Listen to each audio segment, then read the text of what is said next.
જય હિન્દ મિત્રો। આજના વિડીયોમાં આપણે જનરલ સાયન્સના ટોપ પ્રશ્નો જોઈશું, જેનો આ પાર્ટ 2 છે। આની પહેલાં પાર્ટ 1 અપલોડ થયેલો છે, જોવાનો બાકી હોય તો એ પણ જોઈ લેજો।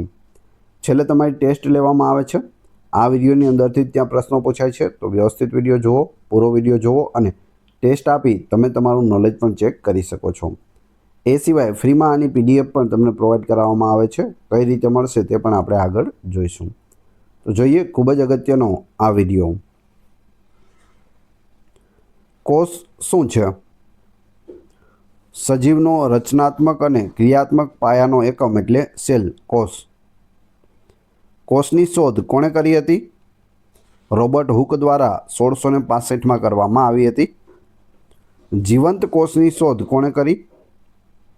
એન્ટોન વાન લ્યુવેનહોક દ્વારા કરવામાં આવી હતી। તો બંને કોષ જ છે, પરંતુ યાદ રાખજો, ખાલી કોષ પૂછે તો રોબર્ટ હુક અને જીવંત કોષની શોધ પૂછે તો એન્ટોન વાન લ્યુવેનહોક। કોષવાદ કોણે રજૂ કર્યો? સ્વાન અને સ્લીડેન દ્વારા રજૂ કરવામાં આવ્યો હતો। સૌથી મોટો કોષ કયો છે? શાહમૃગનું ઈંડું છે। સૌથી નાનો કોષ કયો છે? માઇકોપ્લાઝમા છે સૌથી નાનો કોષ। ડાયરેક્ટ પ્રશ્નો પૂછાય એવા છે, તો યાદ રાખજો।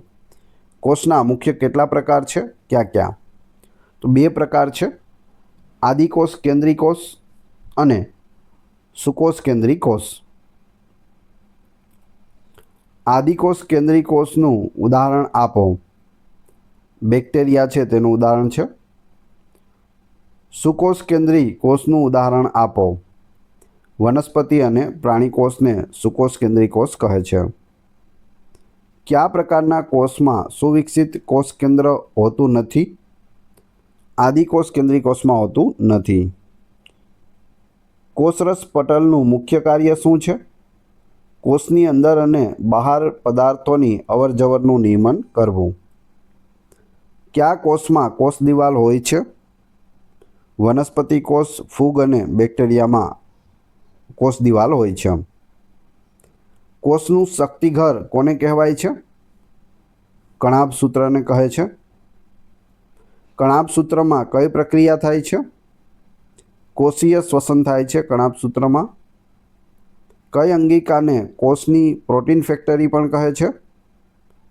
રિબોઝોમને કોષની પ્રોટીન ફેક્ટરી કહે છે।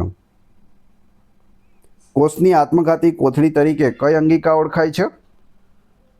લાઇસોઝોમ્સ ઓળખાય છે। વનસ્પતિ કોષમાં પ્રકાશ સંશ્લેષણ કઈ અંગિકામાં થાય છે? હરિતકણમાં થાય છે। ગોલ્ગી કાયનું મુખ્ય કાર્ય શું છે? પ્રોટીન અને લિપિડનું સંગ્રહ, ફેરફાર અને પેકેજિંગ કરવું। કોષનું નિયંત્રણ કેન્દ્ર કઈ અંગિકાને કહેવાય છે? કોષ કેન્દ્રને કહેવાય છે। કોષ કેન્દ્રની અંદર રહેલા દોરા જેવી રચનાનું નામ શું છે? રંગસૂત્રો છે। કઈ કોષીય અંગિકા કોષમાં પાણીનો સંગ્રહ કરે છે? રસધાની કરે છે। ક્યુ અંગિકા પ્રોટીનનું પરિવહન કરે છે? અંતઃકોષરસ જાળ કરે છે। પ્રાણી કોષમાં કઈ અંગિકા કોષ વિભાજનમાં મદદ કરે છે? તારા કેન્દ્ર કરે છે। કઈ અંગિકા માત્ર વનસ્પતિ કોષમાં જ જોવા મળે છે? કોષ દિવાલ અને હરિતકણ છે તે માત્ર વનસ્પતિ કોષમાં જોવા મળે છે। ડીએનએનું પૂરું નામ શું છે? ડીએનએ ડીઓક્સી રાઇબોન્યુક્લિક એસિડ ડીએનએનું પૂરું નામ થાય છે, ઇંગ્લિશમાં પણ યાદ રાખી લેજો। આરએનએનું પૂર્ણ સ્વરૂપ શું છે? રાઇબોન્યુક્લિક એસિડ। આમાંથી ડીઓક્સી કાઢી નાખો, ડીએનએમાં ડીઓક્સી રાઇબોન્યુક્લિક એસિડ છે અને આરએનએમાં ખાલી રાઇબોન્યુક્લિક એસિડ હોય છે। ડીએનએના ડબલ હેલિક્સ મોડલ કોણે રજૂ કર્યા છે? જેમ્સ વોટસન અને ફ્રાન્સિસ ક્રિક દ્વારા 1953માં આ મોડેલ છે તે ડબલ હેલિક્સ મોડેલ રજૂ કરવામાં આવ્યા છે। ડીએનએમાં કયા નાઇટ્રોજન બેઝ હોય છે? એડિનાઇલ એટલે કે એ, ગુઆનાઇલ એટલે કે જી, સાઇટોસાઇન એટલે સી અને થાઇમિન એટલે ટી એ હોય છે। આરએનએમાં કયા નાઇટ્રોજન બેઝ હોય છે? એડિનાઇન, ગુઆનાઇન, આઇટોસાઇન અને યુરેસિલ હોય છે। ડીએનએમાં એ હંમેશા કોની સાથે જોડાય છે? ટી એટલે કે થાઇમિન સાથે જોડાય છે। ડીએનએમાં જી હંમેશા કોની સાથે જોડાય છે? સી સાઇટોસાઇન સાથે। જનીન શું છે?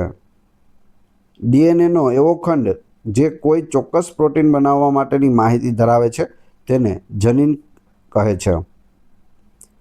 આનુવંશિક માહિતી વાહક તરીકે કોણ કાર્ય કરે છે? ડીએનએ કાર્ય કરે છે। પ્રોટીન સંશ્લેષણ માટે કોણ જવાબદાર છે? આરએનએ જવાબદાર હોય છે। માનવ શરીરમાં રંગસૂત્રોની સંખ્યા કેટલી છે? 46 છે। જોડીઓમાં પૂછે તો 23 જોડી રંગસૂત્રો હોય છે, એક્સ અને વાય। કયા રંગસૂત્રો લિંગ એટલે કે સેક્સ નિર્ધારણ માટે જવાબદાર છે? એક્સ અને વાય રંગસૂત્રો જવાબદાર હોય છે।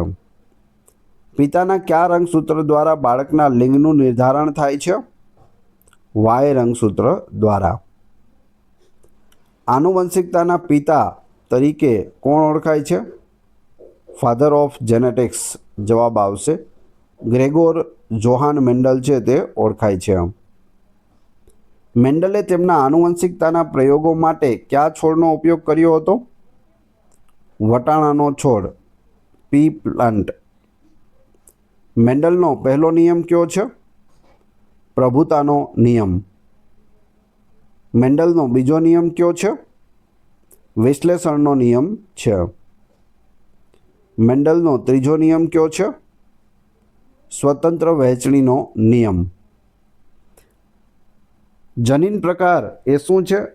જેનોટાઇપ તો જવાબ આવશે કોઈ સજીવના જનીનોની આનુવંશિક રચનાને જનીન પ્રકાર કહે છે। સ્વરૂપ પ્રકાર શું છે? સજીવનું બહારથી દેખાતું ભૌતિક લક્ષણ છે સ્વરૂપ પ્રકાર।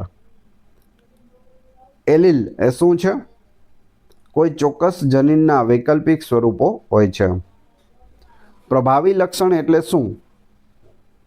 એવું લક્ષણ જે વિજાતીય જોડીમાં પોતાની અભિવ્યક્તિ દર્શાવે છે। પ્રચ્છન્ન લક્ષણ એટલે શું? એવું લક્ષણ જે માત્ર સજાતીય જોડીમાં જ અભિવ્યક્ત થાય છે। ક્રોસિંગ ઓવર એટલે શું? અર્ધસૂત્રી વિભાજન દરમિયાન સમજાત રંગસૂત્રોના વચ્ચે જનીનોનું વિનિમય થવું તેને ક્રોસિંગ ઓવર કહે છે। મ્યુટેશન શું છે? જનીન કે રંગસૂત્રોની રચનામાં થતો અચાનક ફેરફારને મ્યુટેશન કહે છે। માનવ આનુવંશિકતાનો અભ્યાસ કયા વિજ્ઞાન હેઠળ થાય છે? જનીન વિદ્યા હેઠળ થાય છે। હવે તમારી ટેસ્ટ જે આપણે વિડીયો જોયો તેમાંથી તમને પ્રશ્નો પૂછવામાં આવે છે જેના જવાબ તમારે ક્રમશઃ કમેન્ટ બોક્સમાં આપવાના હોય છે। એ પછી આપણે પીડીએફ વિશે પણ વાત કરીશું। વિડીયો પસંદ આવી રહ્યો હોય તો લાઇક, કોમેન્ટ, શેર અને સબસ્ક્રાઇબ કરવાનું ના ભૂલશો। આ ચેનલ ઉપર ઘણા બધા વિડીયો અવેલેબલ છે। તમે ચેનલના નામ ઉપર ક્લિક કરી વિડીયોમાં જશો તો ત્યાં તમને બધા જ લેટેસ્ટ વિડીયો મળી જશે જે તમે જોઈ શકો છો। ટેસ્ટમાં પ્રથમ પ્રશ્ન છે સૌથી મોટો કોષ કયો છે? બીજો પ્રશ્ન ડીએનએનું પૂર્ણ સ્વરૂપ કયું છે એટલે પૂરું નામ। અને 3 માનવ શરીરમાં રંગસૂત્રોની સંખ્યા કેટલી છે? 3 ક્રમશઃ કમેન્ટ બોક્સમાં જવાબ આપવાના છે જેથી તમને ખ્યાલ આવે તમને કેટલું યાદ છે। આ વિડીયોની ફ્રી પીડીએફ આપને ટેલિગ્રામ અને વોટ્સએપ ગ્રુપમાં મળી જશે જેની લિંક ડિસ્ક્રિપ્શનમાં પણ આપેલી છે। આશા રાખું છું આવનાર બધી પરીક્ષા માટે આ વિડીયો મોસ્ટ આઈએમપી રહેશે। મળીએ છીએ નવા વિડીયોમાં। ધન્યવાદ।